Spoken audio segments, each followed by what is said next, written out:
Assalamualaikum warahmatullahi wabarakatuh. Bismillah walhamdulillah wassalatu wassalamu ala Rasulillah amma ba'd.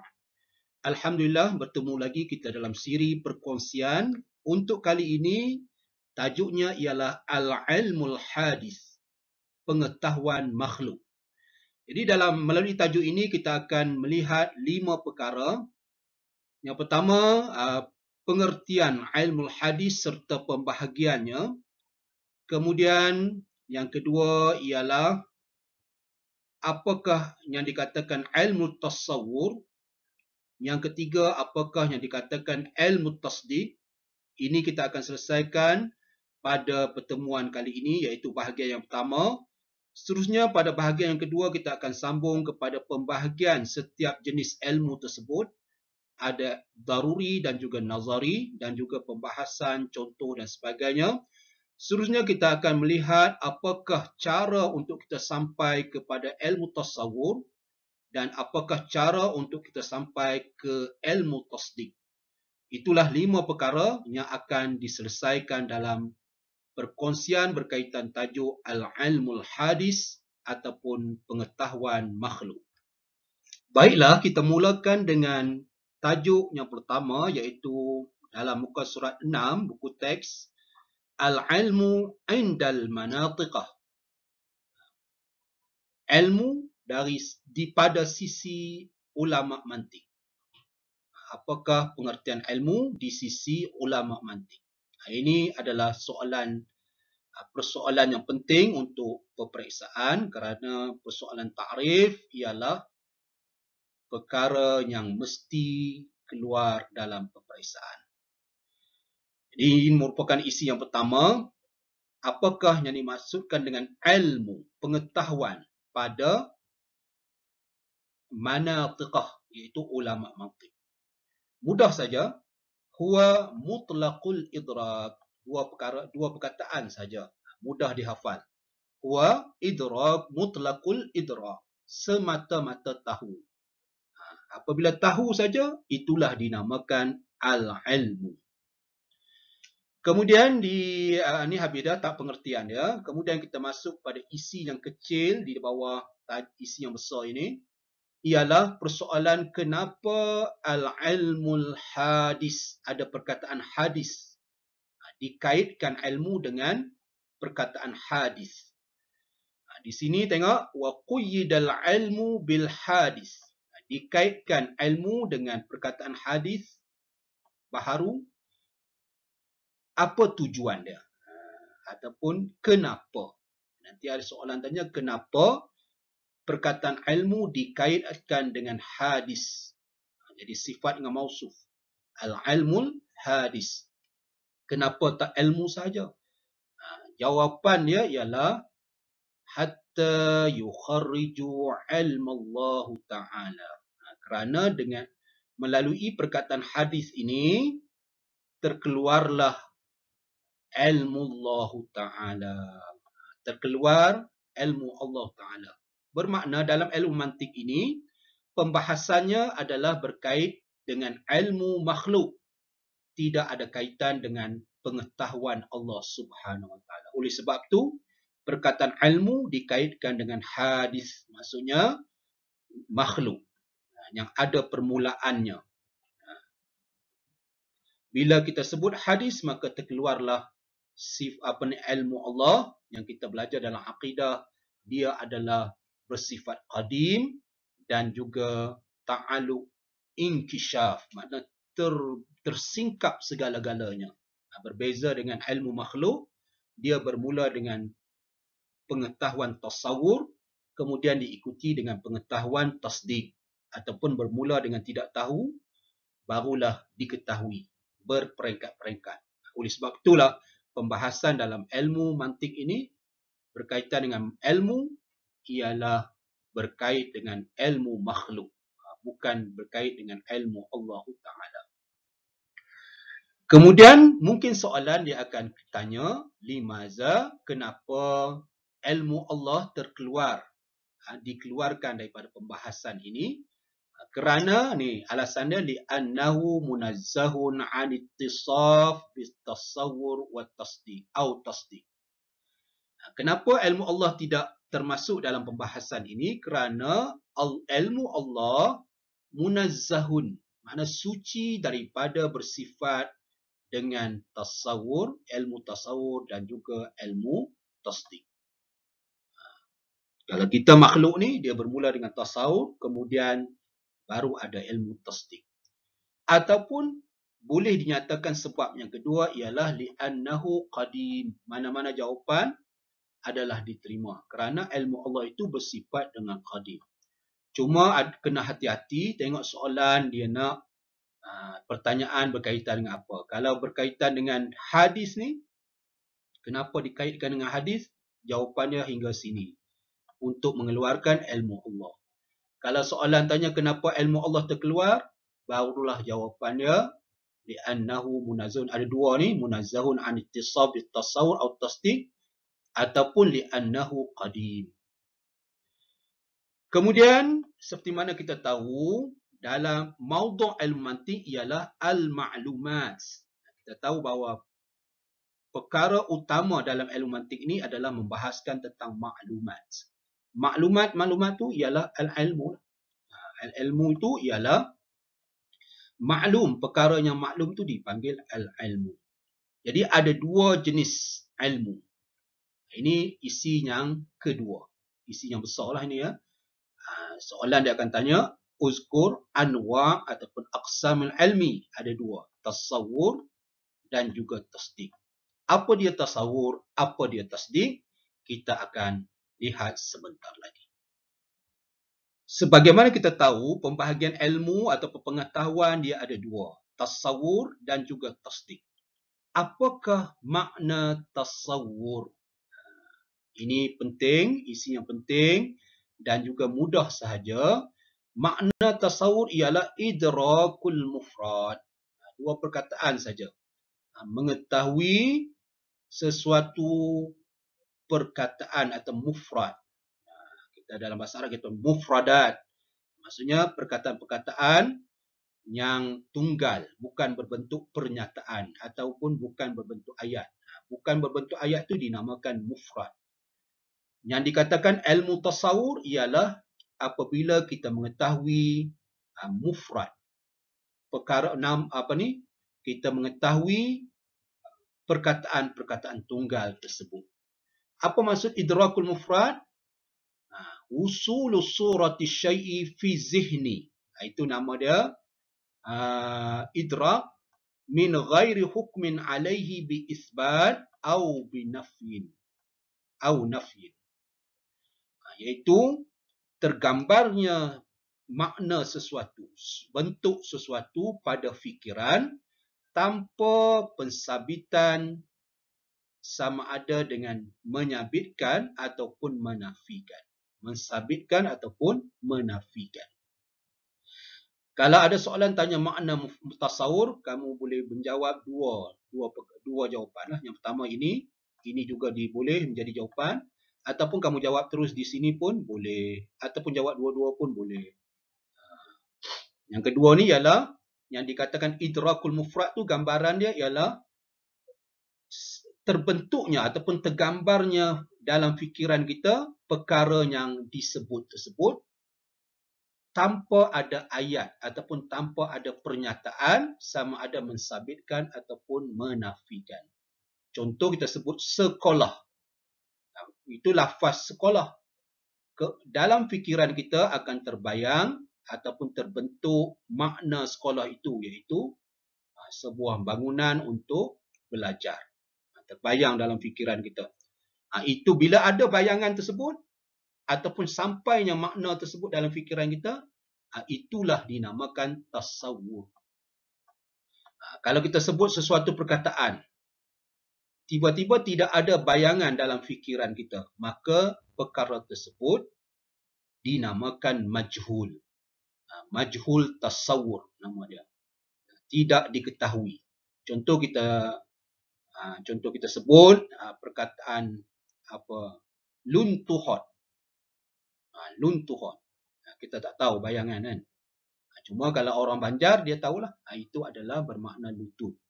Cuma kalau orang yang tidak tahu, maka dia dinamakan majhul. Perkataan luntuhot itu belum ada maklumat di dalam fikiran dia, maka tidak lagi dinamakan tasawur. Yang dinamakan ilmu tasawur ini ialah ilmu perkara tersebut telah diketahui dan terbentuk apabila disebut perkataan tersebut terbentuk dalam pemikiran dia apa yang dimaksudkan tu tanpa dihukumkan ataupun dinyatakan sama ada pensabitan ataupun penafian. Mudah-mudahnya dia adalah perkataan tunggal, bukan berbentuk ayat. Kemudian apa huraian dia? Anna ayu idrakin la hukma fihi yakunu tasawuran. Penjelasan dia, mana-mana pengetahuan tanpa wujud hukum, iaitu apa makna hukum, iaitu isbatu amrin li amrin au nafi anhu. Kita dah belajar makna hukum. Hukum tu adalah pensabitan sesuatu bagi sesuatu ataupun menafikan sesuatu bagi sesuatu. Maksudnya secara ringkasnya penyataan nafi, sabit ataupun nafi. Kalau tidak ada bentuk macam tu, maka dia dinamakan tasawur. Tak ada cerita tentang sesuatu tu. Itu nama dia tasawur. Macam saya sebut sekolah, lelaki, perempuan. Itu semua dinamakan tasawur. Kerana tidak ada sebarang cerita, sebarang pensabitan ataupun penafian berkaitan dengan perkataan tersebut. Contoh yang diberikan dalam buku kamu ialah perkataan Abdullah. Perkataan Abdullah ni tidak ada cerita ataupun tidak ada pun hukum berkaitan dengan Abdullah. Nak sabitkan apa Abdullah ni? Tidak ada, maka dia dinamakan tasawur. Kenapa nama dia tasawur? Kerana la hukma fihi. Tidak ada sebarang pernyataan sama ada dalam bentuk pensabitan ataupun penafian dalam perkataan tersebut. Begitu juga perkataan alimul azhar. Ulama azhar.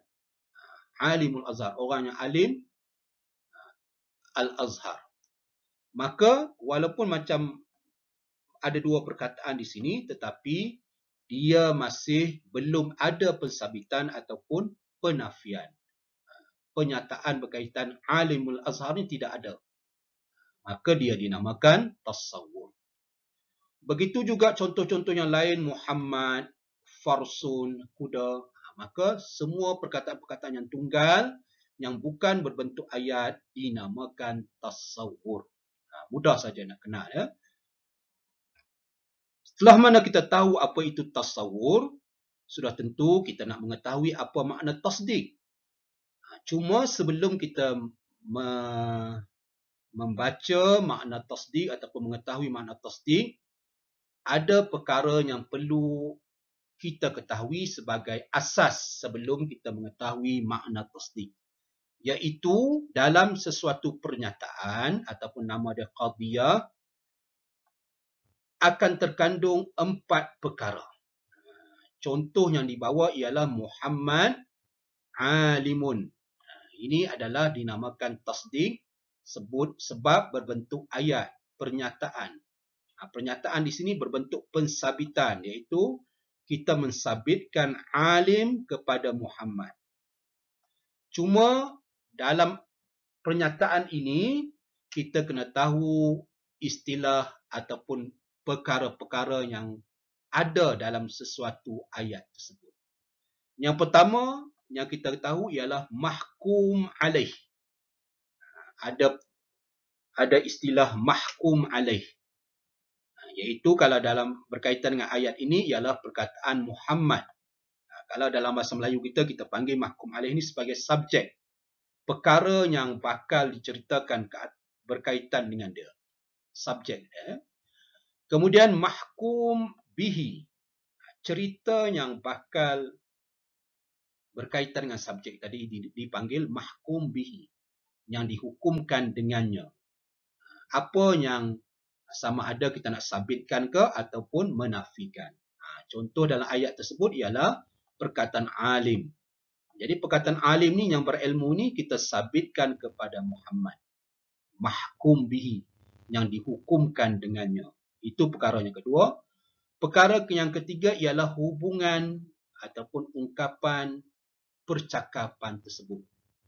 Hubungan di antara perkataan Muhammad dan alim, iaitu nisbatul ilmi lil Muhammad.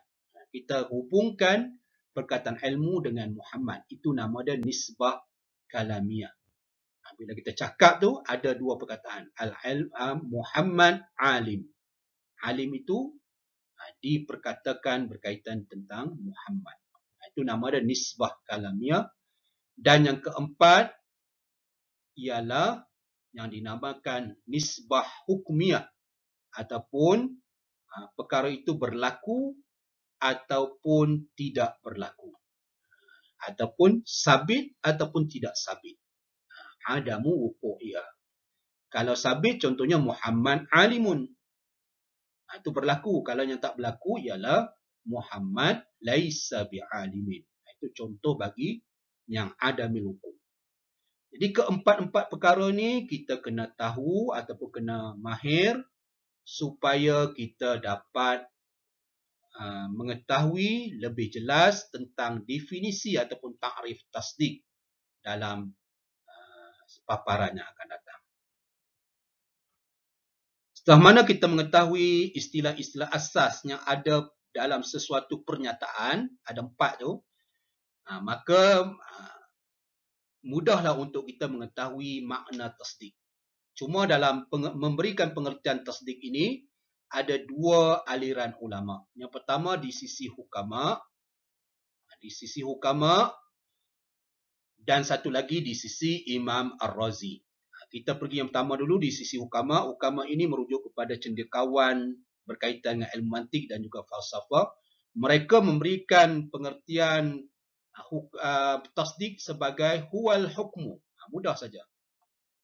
Tasdik itu ialah pernyataan sama ada menyabitkan ataupun mensabitkan sesuatu ataupun menafikan sesuatu. Itu nama dia tasdik. Ataupun kita boleh berikan makna tasdik ialah idrakun anna nisbata waqi'atun aw laysat biwaqi'atin. Ataupun mengetahui sesuatu tu berlaku ataupun tidak berlaku. Berlaku ni maksudnya mensabitkan, tidak berlaku ni maksudnya menafikan. Contoh tadi dalam ayat yang lepas tu Muhammad alimun. Ada pensabitan di situ, itulah nama dia tasdik. Ataupun Muhammad laisa bi'alimin, ada penafian di situ, itu juga dinamakan tasdik tanpa ada dikaitkan dengan apa-apa yang lain. Itu di sisi hukama. Cuma ada syarat, walakin bisyarti idrakil mahkum alaih wa huwa Muhammad fi misalis sabiq wa mahkum bihi, dengan syarat yang pertama mengetahui mahkum alaih, iaitu kita mengetahui subjek tu, perkataan Muhammad tu kita kena tahu. Yang kedua kita kena tahu juga mahkum bihi, iaitu perkataan alim. Kita mesti idrak juga, kita mesti tahu juga. Yang ketiga idrakun nisbah kalamiah, hubungan di antara alim dengan Muhammad pada berdasarkan contoh yang lepas. Itu kita kena tahu juga. Kemudian yang terakhir ialah tiga ni adalah syarat. Dia semua 4 kan. Yang pertama, satu daripada 4 tu itulah zat tasdik, manakala baki yang 3 itu hanyalah syarat. Hanyalah syarat bagi tasdik di sisi hukama. Maknanya daripada 4, 3 daripadanya iaitu idrak mahkum alaih, idrak mahkum bihi dan juga idrak nisbah kalamiah adalah syarat bagi tasdik. Itu fatasdik indal hukama basitun. Ringkas saja. Tasdik di sisi hukama ringkas, basit, iaitu al-hukmu. Ada satu perkara ni dah dinamakan tasdik. Li'annahu, kenapa ringkas? Li'annahu ibaratun an idrakin nisbah anna nisbata waqi'atun aw laysat biwaqi'atin. Kerana dia adalah suatu ibarat ataupun ungkapan berkaitan dengan mengetahui sesuatu pernyataan itu berlaku ataupun tidak. Itulah dinamakan tasdik. Adapun mengetahui tiga perkara yang lain iaitu idrakul mahkum alaih, mahkum bihi dan nisbah kalamiah, fahiya syurutut tasdiq, merupakan syarat tasdik sahaja, bukanlah juzuk bagi tasdik. Jadi di sini istilah syarat dengan juzuk kita kena bezakan. Syarat ialah sesuatu perkara yang ada pada zat, syarat ialah sesuatu perkara luaran yang bukan berada pada zat, manakala juzuk ialah yang berada pada zat. Jadi oleh sebab itulah tiga perkara ni hanyalah syarat, manakala al-hukmu merupakan juzuk. Dan tiga perkara yang lain tu dia adalah syarat, bukanlah juzuk bagi tasdik. Manakala aliran yang kedua ialah yang dipegang ataupun di sisi Imam Fakhruddin Ar-Razi ataupun Al-Fakhru Ar-Razi. Tasdik di sisi Al-Imam Fakhrur Razi ialah ibaratun an idrakil mahkum alaih wa idrakil mahkum bihi wa idrak nisbah kalamiyah wa idraki anna nisbata waqi'ah aw laysat biwaqi'atin. Agak panjang. Dalam peperiksaan mesti ada keempat-empat perkara ini. Kalau tak ada salah satu, takrif kamu tidak akan diterima. Cuma yang keempat ni idrakun nisbah hukum waqi'ah aw laysat waqi'ah ni kamu boleh gantikan dengan nisbah hukmiyah. Nisbah hukmiyah. Dia dinamakan juga sebagai nisbah hukmiyah. Jadi perkataan idrak pada setiap perkataan ini juga tidak boleh ditinggalkan. Mesti ada. Mesti ada. Ada 4 idrak. Keempat-empat ni dinamakan idrakatil arba'. Idrakatil arba'.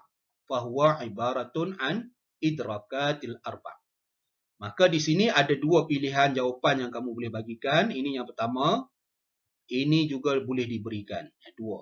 Kalau ada soalan tanya, arif tasdiq inda Imam Fakhrur Razi, sama ada kamu bagi jawapan ini ataupun bagi jawapan ini.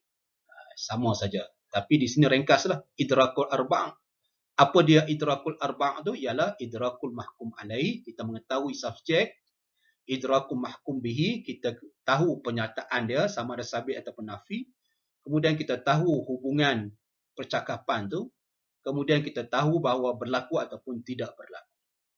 Nafi ataupun sabit. Itu keempat perkara yang mesti ada dalam tasdik. Itu pada pendapat Fakhruddin Al-Fakhrur Razi. Apa contohnya? Muhammad syairun. Kita kena tahu Muhammad, kita kena tahu syair, kita kena tahu pernyataan Muhammad dan syair ini, hubungan dia. Kemudian kita kena tahu pensabitan ataupun penafian. Keempat perkara tersebut mesti ada, barulah dinamakan tasdik. Ataupun secara ringkasnya, ya, tasdik itu ialah satu ungkapan berkaitan pengetahuan yang tiga. Semua pengetahuan itu merupakan juzuk kepada tasdik. Oleh yang demikian, tasdik dia tersusun daripada gabungan 4 perkara ini ataupun istilah dia murakkab. Manakala sisi hukama basit. Dan yang terakhirnya berdasarkan kepada dua aliran tersebut, Al-Hukama dan juga Ar-Razi, kemungkinan ada soalan berkaitan dengan apakah perbezaan di antara tasdik, ta'rif at-tasdik di sisi hukama dan ta'rif at-tasdik di sisi Ar-Razi. Di sini saya keluarkan 3 perbezaan di mana berdasarkan paparan yang lepas ataupun kesimpulan yang boleh kita buat. Tasdik di sisi hukama basit, ringkas. Manakala Ar-Razi dia mesti ada gabungan 4 idrakat tadi. idrakat dia ada 4, mesti ada gabungan 4-4 tu, maka itu nama dia, barulah nama dia tasdik. Yang kedua, dari sudut ta'rif dia, tasdik huwal hukmu. Kalau hukama ada sahaja pernyataan mensabitkan ataupun menafikan, itulah nama dia tasdik. Manakala Ar-Razi pula, pernyataan sahaja masih belum dinamakan tasdik. Dia mesti digabungkan dengan idrakatil arba' tadi. Mesti ada keempat-empat idrakat tu, barulah nama dia tasdik. Kemudian hukama mengatakan bahawa ada 4 idrakat tu, 3 daripadanya adalah syarat. Apa dia? Idrakul mahkum alaih, idrak mahkum bihi, idrak nisbah kalamiah. Ketiga-tiga ni nama dia syarat. Manakala Ar-Razi mengatakan bahawa 3 perkara ni merupakan juzuk kepada tasdik. Maksud juzuk ni, kalau tak ada 3 perkara ni, tidak dinamakan tasdik. Oleh demikian, dalam peperiksaan, sekiranya kita tidak meninggalkan salah satu perkataan ini dalam takrif kita, maka dia tidak diterima. Sebab dia merupakan juzuk bagi tasdik di sisi Imam Ar-Razi. Mana mesti ada 4 idrakat. Wallahu alam, itu pembahasan bagi bahagian yang pertama. Akan datang kita akan melihat pembahagian ilmu tasawur dan juga ilmu tasdik dari sudut daruri dan juga nazari. InsyaAllah. Wallahu alam.